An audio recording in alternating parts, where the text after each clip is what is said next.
नमस्कार प्रिय मित्रों, स्वागत है आप सभी का अपने चैनल कथा साहित्य दर्पण में।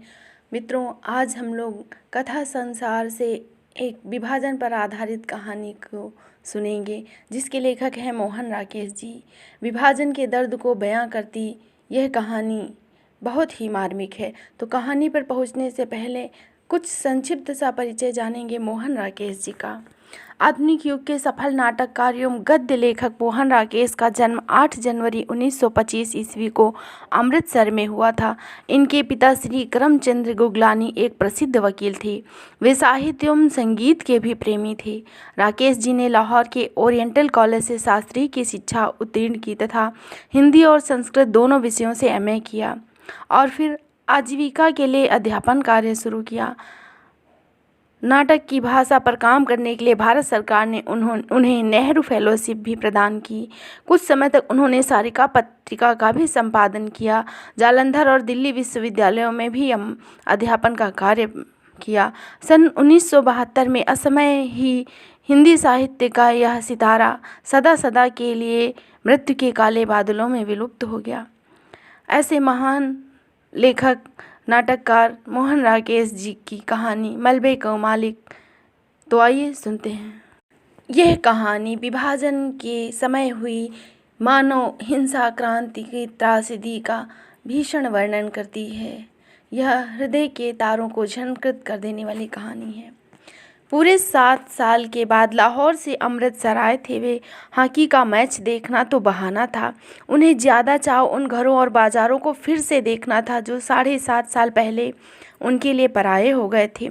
हर सड़क पर मुसलमान की कोई ना कोई टोली नज़र आ जाती थी। उनकी आंखें इस आग्रह के साथ वहाँ की हर चीज़ को देखती थी जैसे वह शहर साधारण शहर ना होकर एक खास आकर्षण का केंद्र हो।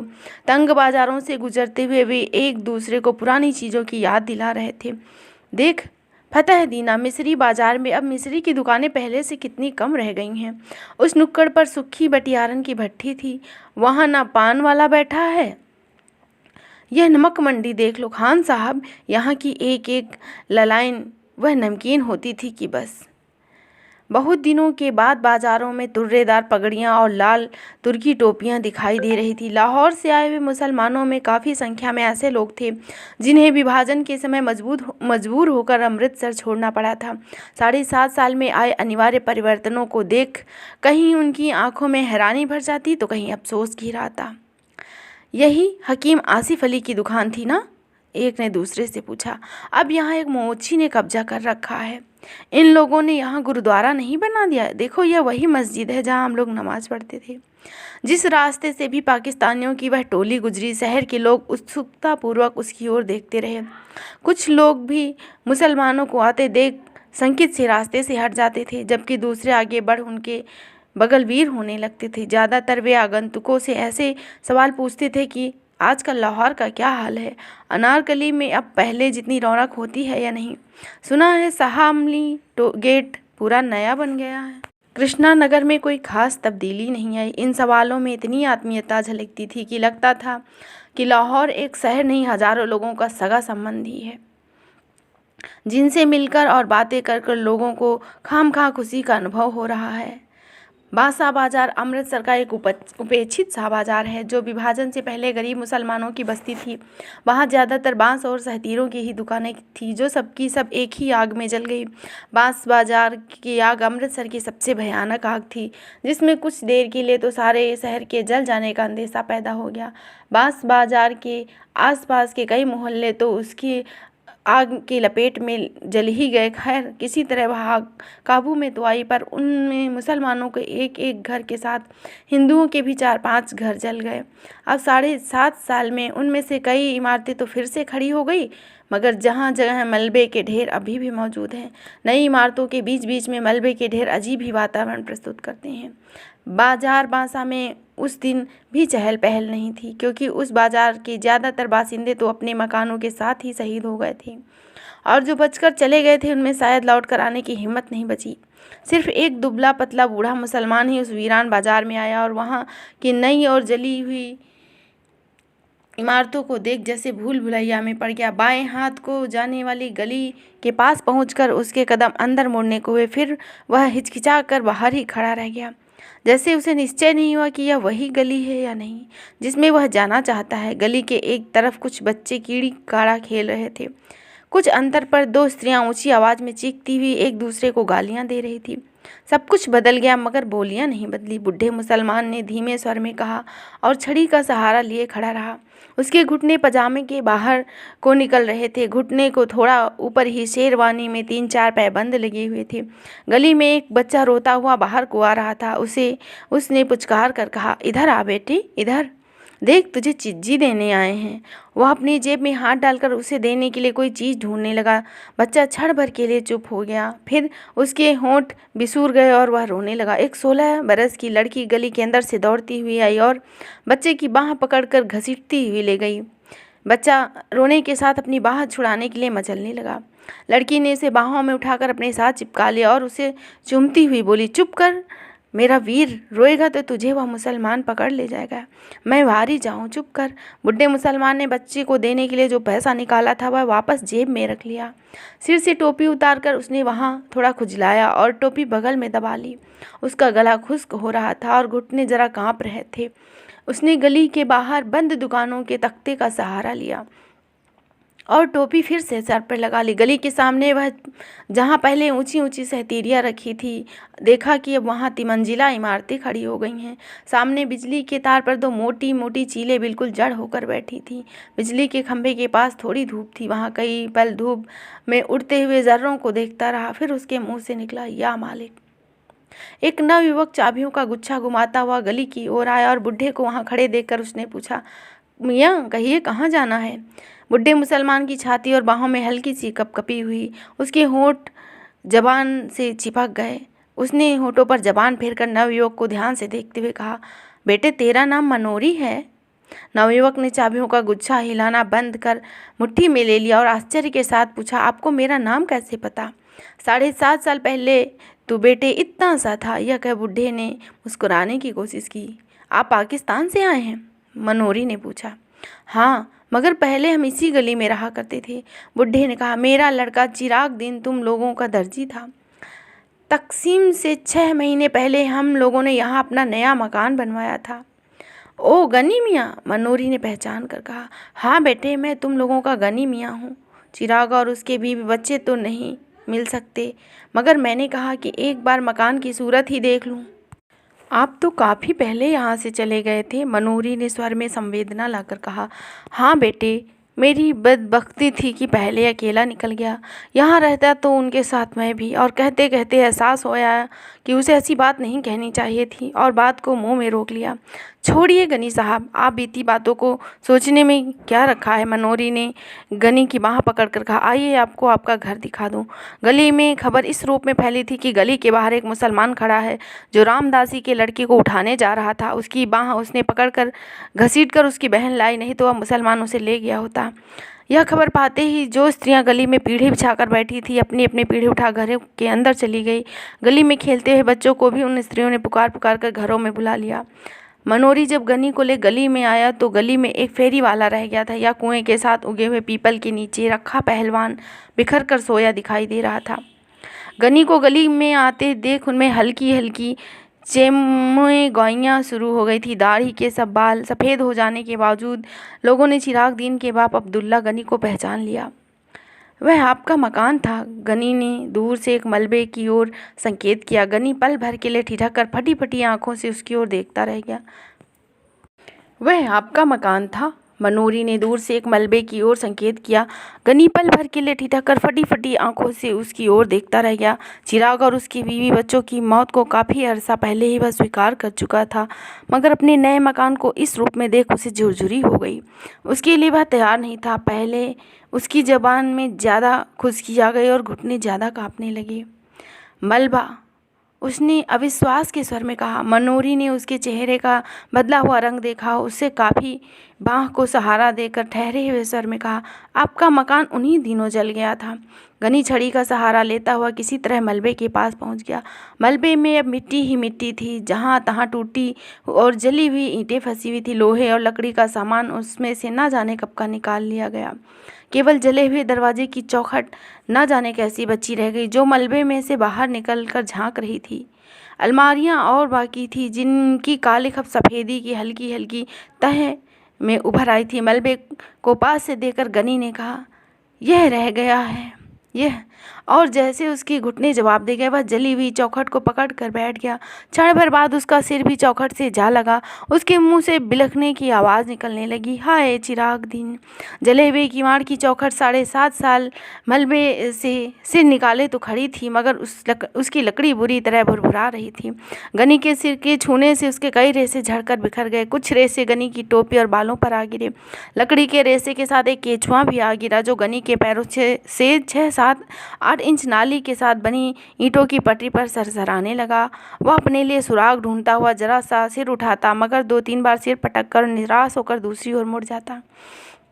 खिड़कियों में से झांकने वाले चेहरों की संख्या पहले से कहीं बढ़ गई।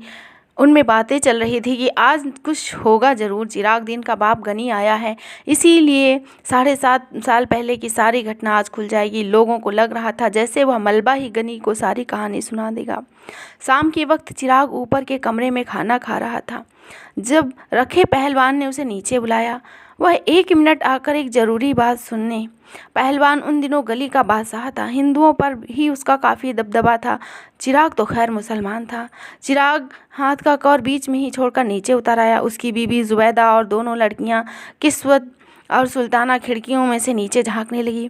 चिराग ने ड्योढ़ी से बाहर कदम ही रखा था कि पहलवान ने उसे कमीज से कॉलर को पकड़कर घसीट लिया और गली में गिराकर उसकी छाती पर बैठ गया।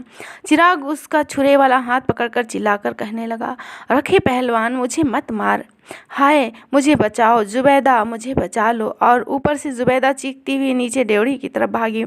रखे के एक शागिर्द ने चिराग की जद्दोजहद करती हुई बाँह पकड़ ली और रखा उसकी जांघों को घुटने से दबाए हुए बोला, चीखता क्यों है भेड़ के, तुझे पाकिस्तान दे रहा हूँ, ले। और जुबैदा के नीचे पहुँचने से पहले ही चिराग को उसने पाकिस्तान दे दिया।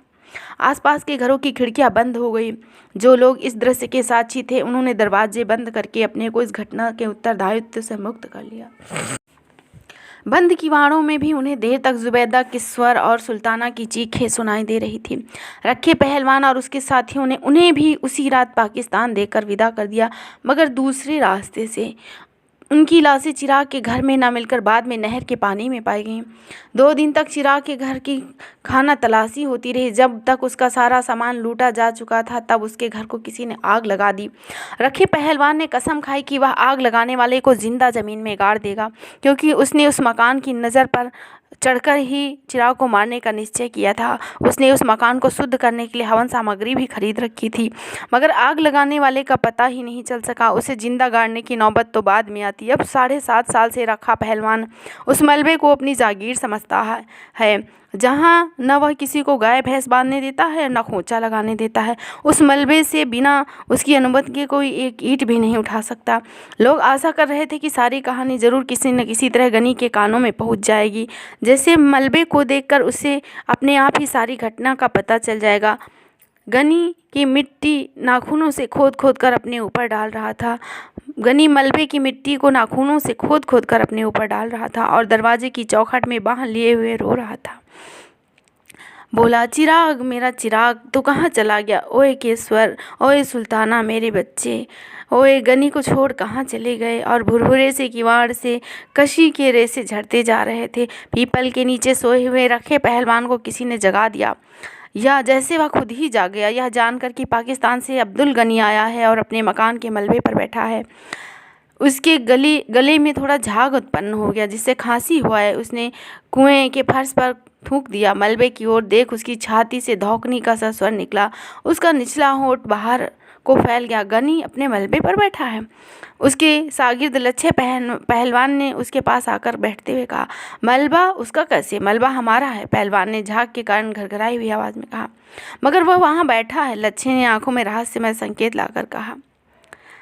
मनोरी ने अगर उसे कुछ बताया तो लच्छे ने चिलम भरने के लिए उठे उस रहस्यमयी दृष्टि को देखकर कहा, मनोरी की सामत आई है जो बताएगा। लच्छे चला गया।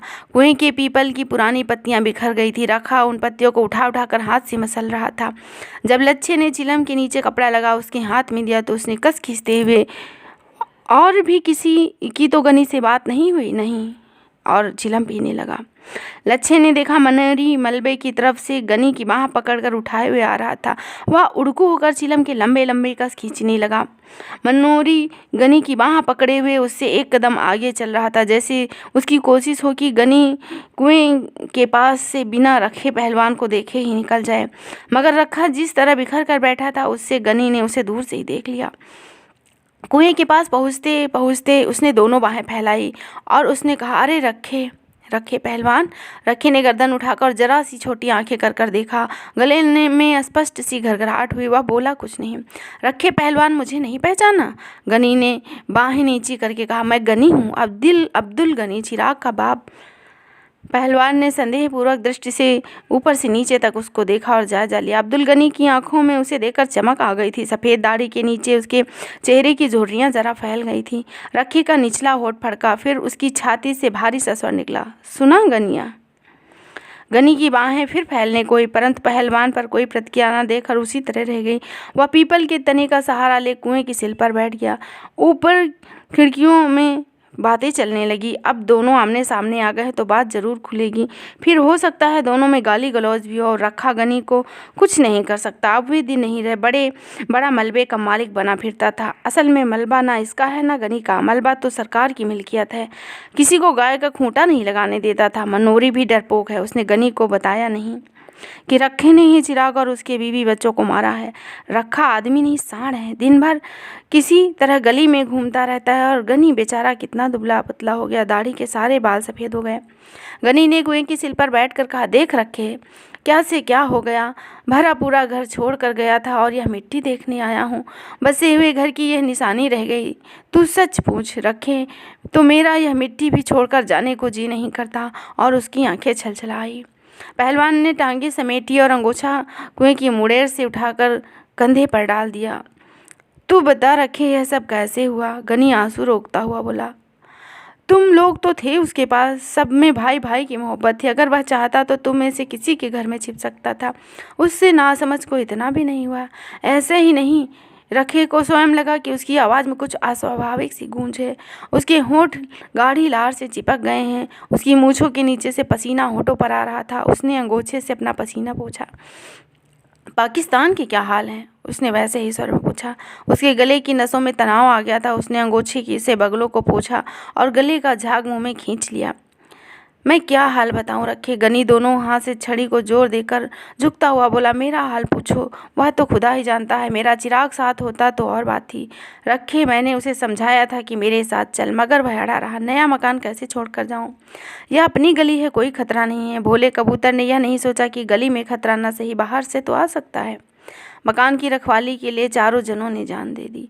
रखे, उसे बहुत भरोसा था तेरा। कहता था कि रखे के रहते मेरा कोई कुछ नहीं बिगाड़ सकता। मगर जब आनी आई तो रखे के रोके भी ना रुकी। रखे ने सीधा होने की चेष्टा की क्योंकि उसकी रीढ़ की हड्डी दर्द कर रही थी। उसे अपनी कमर और जांघों के जोड़ पर सख्त दबाव महसूस हो रहा था। पेट की अंतड़ियों के पास जैसे कोई चीज़ सांस को जकड़े ले रही थी। उसने अंगोछे से होठों के कोनों को साफ किया और उसके मुँह से निकला, हे प्रभु, तू ही है, तू ही है, तू ही है। गनी ने लक्षित किया कि पहलवान के होठ सूख रहे हैं और उसकी आंखों के इर्द गिर्द दायरे और गहरे हो रहे हैं। तो वह उसके कंधे पर हाथ रखकर बोला, जी हलकान ना कर रखे। जो होना था सो हो गया, कोई उसे लौटा नहीं सकता। खुदा नेकी को नेक दे और बदी को बदी माफ़ करे। मेरे लिए चिराग नहीं तो तुम लोग तो हो। मुझे आकर इतनी ही तसल्ली हुई कि उस जमाने की कोई तो याद है। मैंने तुमको देख लिया तो चिराग को देख लिया। अल्लाह तुम दोनों को सेहतमंद रखे, जीते रहो और खुशियाँ देखो। और गनी छड़ी पर दबाव देकर उठता हुआ चलते हुए उसने फिर कहा, अच्छा रखे पहलवान, याद रखना।